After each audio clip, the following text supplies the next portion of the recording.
நண்பர்களே, ஆசான்மார்களே, கடவுள்மார்களே, உங்கள் அனைவருக்கும் வணக்கம். நான் உங்கள் கிரிஜா ராஜன். நம் எல்லோருக்கும் ஒரு அற்புதமான நற்செய்தி என்னவென்றால், இந்த 2025ஆம் ஆண்டு டிசம்பர் மாதம் 4ஆம் தேதி, 5ஆம் தேதி, 6ஆம் தேதி மற்றும் 7ஆம் தேதி இப்படி 4 நாட்கள் இங்கு அகத்தியர் பிரமிட் ஆசிரமத்தில் விசேஷமாக நடைபெறப் போவது என்னவென்றால் நம்முடைய தியான யக்னம். தியான மகா யக்னத்திற்கு எல்லோரும் திரளாக வந்திருந்து சிறப்புறச் செய்ய வேண்டும் என்பது எங்கள் அவா. அதனால் உங்கள் அனைவரையும் வருக வருக என்று வரவேற்கிறேன். என் சார்பில் மற்றும் நம்முடைய ஆன்மீக சங்கத்தின் சார்பில் எல்லோரும் வந்திருந்து பயனிட வேண்டும் என்று கேட்டுக்கொள்கிறேன்.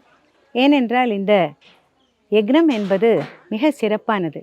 எல்லோரும் கூட்டாக செய்யும் தியானத்தில் நிறைய நாம் ஆற்றலை பெற்று நல்ல அமைதியான ஆரோக்கியமான வாழ்வை வாழ முடியும் என்பது திண்ணம். அதனால் நாம் எல்லோரும் சேர்ந்து இந்த வைபவத்தை சிறப்பாக கொண்டாடுவோம் என்று கேட்டுக்கொண்டு என்னுடைய வரவேற்புரையை முடித்துக்கொள்கிறேன். நன்றி, வணக்கம்.